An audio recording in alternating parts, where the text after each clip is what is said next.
In Zenless chapters, they tend to focus on one or two characters, flesh out their story, have you fight a boss, and then they banish them to the Netherrealm, only to be seen as sparse cameos in future stories or events, if even. That's the fate of playable characters. And as much as it sucks to have them be pushed aside so that they can sell the newer products, there is a worse fate. The fate of NPCs. Today we're going to go over some NPCs that were cast aside by the story, yet really should come back. They don't need to be playable, but with the work put into their designs, don't you think they deserve a little more spotlight? We begin our list with perhaps my most anticipated cliffhanger character, Lucius. Yeah, you saw the thumbnail. Lucius is certainly the most standout character here, because he's the only one with the direct implication of there being more story to tell, yet no sign of it in sight. In case you need a refresher, it has been a year, Lucius acted as the second-in-command to the Vanquisher biker gang in the Outer Ring.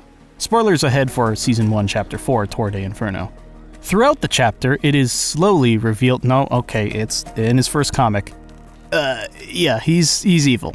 We find out that Lucius had struck a deal with ether power corporations in the city, motivating him to destroy the Outer Ring's old oil field to make way for ether technology. This, along with the assassination of his competitors for leadership, would leave the Outer Ring as, in his words, a kingdom under his control. Lucius eliminated his leader, Pompey, but beyond that, every other part of his plan was foiled by the sons of Caledon and Phaethon. Last we saw of him, he was just slashed across the eye by Pompey. He's still out there, though likely far away from the Outer Ring. You see, Pompey had just enough time before he was corrupted to tell Caesar about what Lucius did, meaning he is widely known and wanted across the Outer Ring. If I had to guess, I'd say it's possible he's trying to cozy up more to the city corporations, despite him now having nothing on the table to offer.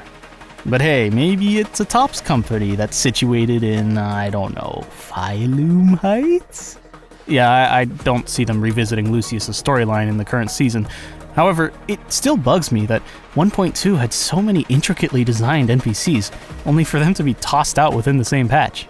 It would be fantastic to see Lucius return as a villain, alongside his loyal underling. Which reminds me, Mors is another character that should return to the game. As stated, he has a weird, seemingly unconditional loyalty to Lucius, though it could very well be influenced by fear or money.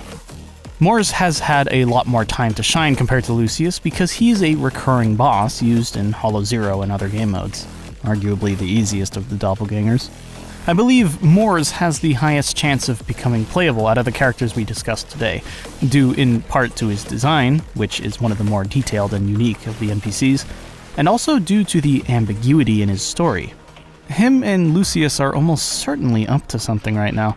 I can even imagine a potential story where Lucius kinda goes off the deep end and Mors approaches us to almost defect. I don't know, at this point I'm throwing out random stuff. From this point onward, the characters that will be covered here have had their stories mostly resolved. Mors and Lucius are really the only ones who have been left open-ended. Bellum. His character only served the purpose of being a rival for Lighter in one mission during Season 1, Chapter 4.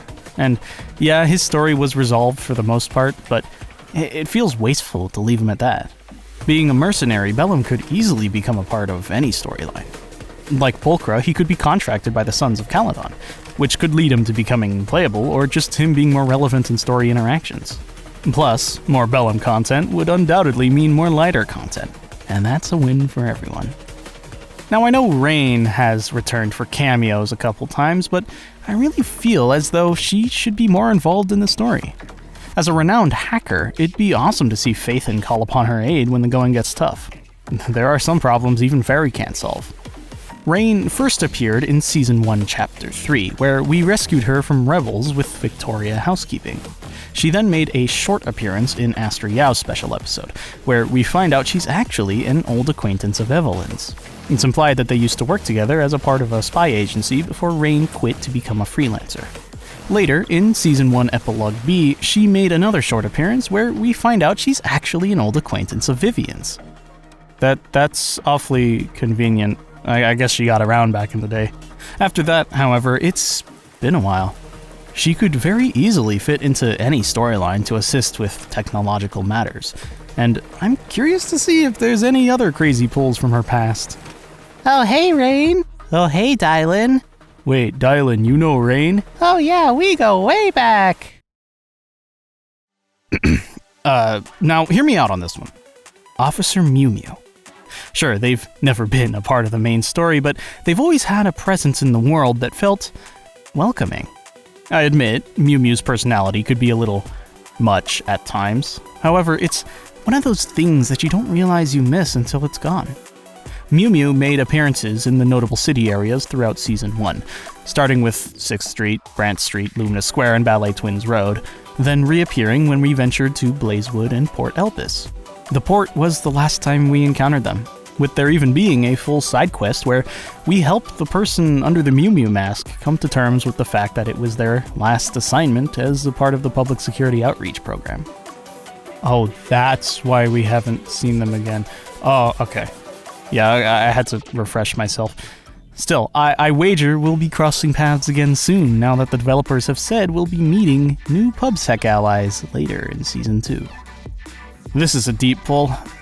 Remember that hacker from Yanagi's special episode? His name was Nullface.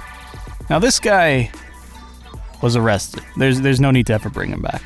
Except, Nullface wasn't just one guy. Yanagi's special episode began with the news that Section 6 had apprehended the Hollow Gang, Nullface.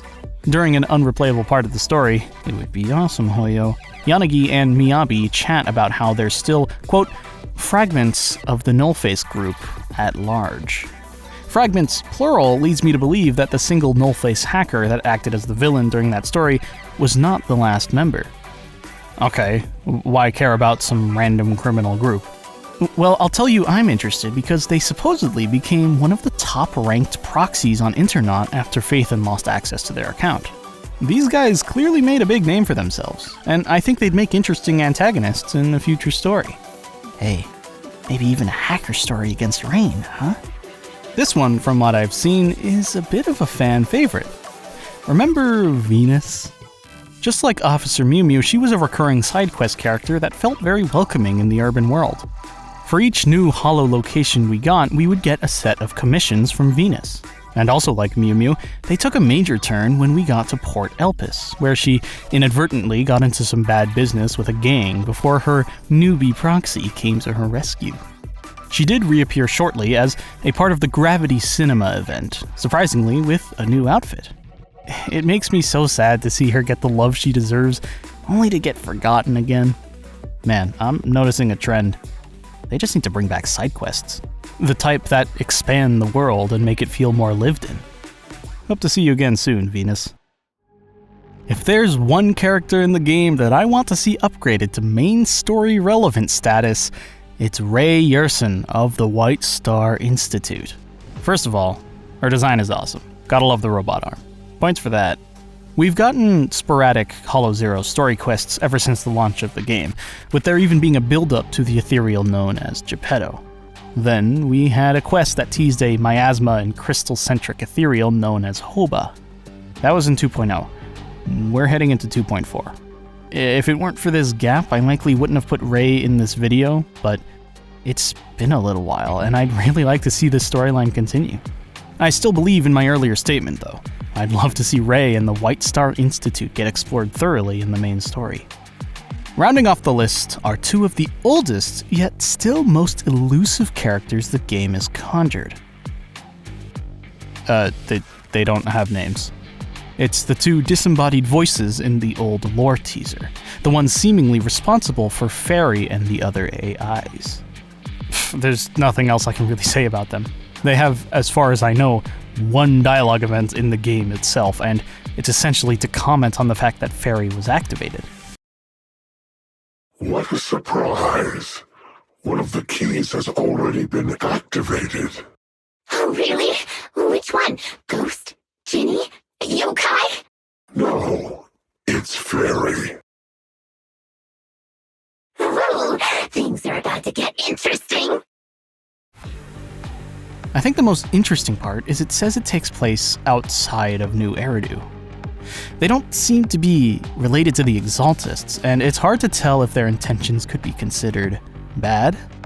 Every time I hear a new voice in the game, I can't help but compare it to these two in my endless search for who these mystery characters might be. We'll find out. Eventually. 2 final honorable mentions for you. The first is the Topps executive who announced cutting ties with the Ravenlock family on the news. I don't think we'll ever see him again. I just think the design is cool. The second is the Bangbu Cami North. Shout out to those who remember Cami North. I don't think there's any possible way for me to get footage of the quests, so if you know, you know. It'd be great to see Cami North again, especially considering I'm pretty sure we were left on a cliffhanger, but no guarantees. We'll have to see.